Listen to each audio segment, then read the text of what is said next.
that the right word? Yes. Yeah, absolutely. Yeah, something like that. Wanted to open up to questions in the room. We've got a few minutes here, and are there any questions? I think these guys all gave a really good sense of the marketplace out there and what's going on. I think we've got one right up. Nick? Start here, and then we'll work our way up. Okay. Excuse me, I got a question for everybody. For Jason, you say you can predict data 45 days out when someone's going to actually sell a car. Will you be supplying that to the OEM so they may use that against me, taking away incentives? We would hope that they would use it for you to get the right car in the right place at the right time. There's a particular OEM that we're working with that will actually be beta testing a consumer-driven allocation in 2 markets to see if this actually, if using predictive analysis works in delivering vehicles. We've tested it over the past 12 months, and it has proven in theory to be extremely accurate. So we will be beta testing a consumer-driven allocation model so that you get the cars that will sell faster. One of the biggest OEM problems that we see is billions of dollars in incentives. Is one of their highest cost factors is incentives, because of wrong car set in the wrong market at the wrong time, it wouldn't sell. If we can get cars on your lot that we know consumers in your market are most interested in, the theory is they'll sell faster, your day turn will cut down. To answer your question about will that go against you and taking your incentives away? The OEM, based on day supply, they give us the incentives. If they feel the information that you're going to provide them based on information from our website, would they say, we don't need to give that incentive, there's a lot of activity on that car already? Yeah, that's a good question. I think the ultimate goal would be to sell a car faster without the incentive, and to make a higher gross profit on that car. If you live by incentives, then I hope this doesn't go against you. But the goal would be to cut day turn, eliminate incentives or lower incentives, and get rid of cars faster and higher gross would be our ultimate goal. Okay. Hey, Mike, for Cars.com, when are you going to get rid of the VIN decoder and get down to real paid options that are on the website?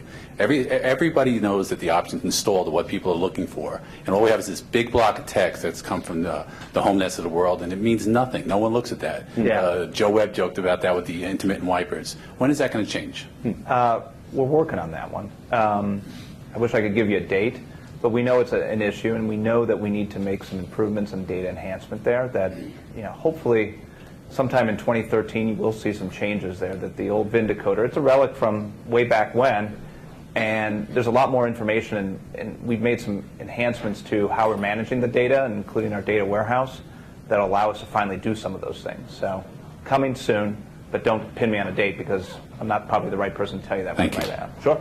Good question. Question right up here. So for the last 3 days now, it's all been data. Yeah. Cassie alluded to it. Jason alluded to it. And then Brian kind of summarized it. So we have to be able to manage our businesses by the data. Our general managers are all saying, I just want to sell cars. So it has to be really simple. There has to be a dashboard out there or something out there that we can put in front of our people, because there's only so many of us, to go out and to work with them on this. There has to be something that they can pop up on a daily basis and look and see red, yellow, green, or something that says, here's an area that I need to work on based on the data. Okay, so there's solution, problem, data source, Auto Trader, Cars.com, website, CRM, Facebook, social, you name it. We've got 20 different data sources out there. Is there ever any hope of emerging of all these data so that we can have a common dashboard? I see people looking around at other people, but No, and Brian, that would be. I mean, to me, that's the holy grail. Is that even a hope that we can have, or what? So let me answer that because we're working on an exact project with that. There are a few companies that are considered Switzerland, in a sense, trying to be independent. So obviously DrivingSales, PCG are considered. So we are working for a consolidated dashboard, driving sales as well, because we recognize that you can't have 12 or 15 reports on the general manager's desk. Here's your chat report. So it's available today. You just have to, talk to the team at Driving Sales or at us, and there may be others. But let me tell you why it's important. With all these data sources, and I'll just use an example, let's just say that you invest in marketplaces and maybe paid search and other things, and your traffic is going up, and you have chat on your website. Would you agree if your website traffic was going up, your chat lead should also go up? It's a percentage, right?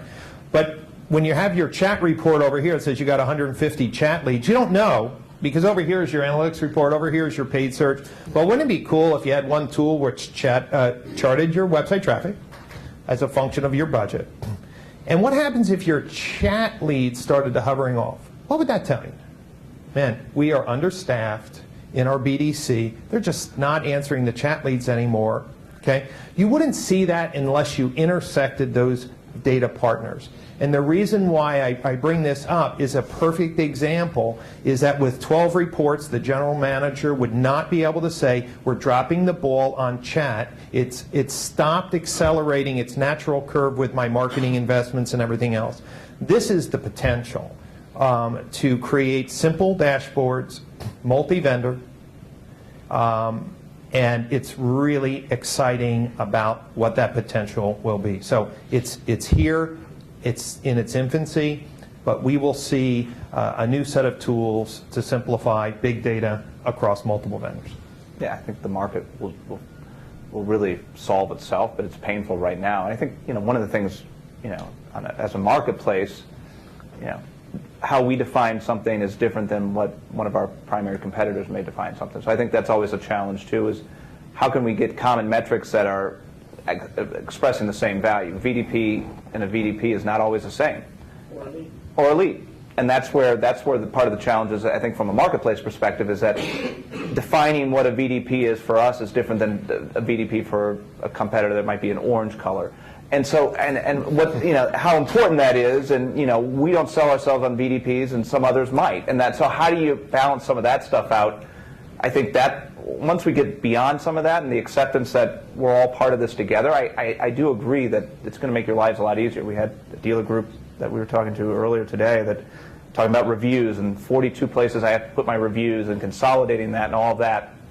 That's the challenge we have with the explosion of information out there, is how do you put that together? I think that problem will be solved a lot faster than we've solved some of the other problems in the past, like the VIN decoder, for example. Big issue for a long time. We're finally fixing it. So, I hear you, and I think that's kind of the common theme throughout, particularly on Alan's side. As a dealer, you see that all the time. Big challenge. So. Yeah, we make decisions, perhaps some of you do as well, where I'll have a tremendous bias towards a single platform. There may be boutique suppliers that I know are superior, but I'll walk by them because I don't have time to read the reports, and I don't know how to relate the report to the other reports I've got. So I'd just as soon do it not quite as good, but be able to measure it and repeat it. And it's a sad thing, but having gone both directions, where I've got money going out to a bunch of very cool vendors and nothing very good happening for my business because I can't act on the data. Right. So this is a big thing to have a centralized thing. Then it gets to be a very competitive marketplace. Yeah. The big problem is normalization. Yeah. Because you have 14 reports from 14 vendors that tell you 14 different things. The data coming off those websites comes out in 14 different formats. We aggregate data from multiple sources, and we normalize it, such that if you have 5 different web providers, we use the same ratio, the same formula for lead to visitor ratio for all 5. You could take 5 reports and consolidate them, but if it's not normalized, you're still looking at 5 different sets of data in one tool. The challenge is normalizing data coming from 5 different web providers, because the websites are all built different languages. The forms are terribly coded. They're not named properly. So our challenge is the normalization. But being able to do that, we can now bring data from chat, phone, 5 different website sources.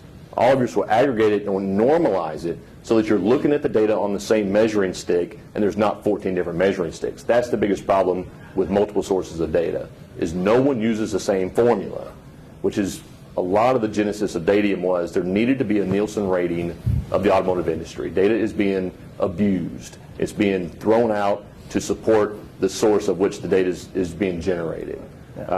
We know that there needs to be a consolidated dashboard of data that's normalized so that you can see what is the real story in the four walls of my dealerships.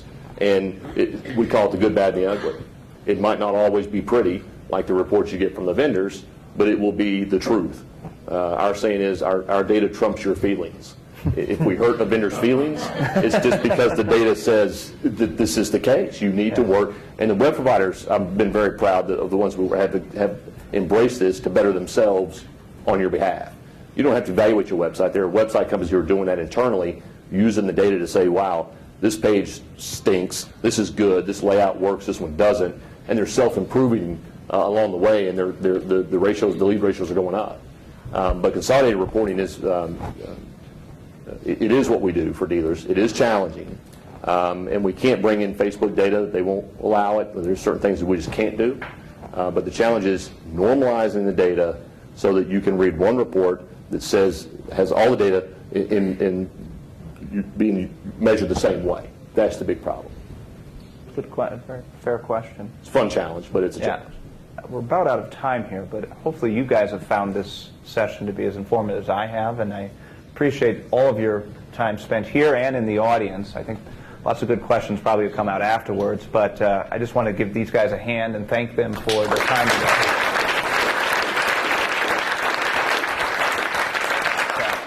Great job. Thank you. Thank you.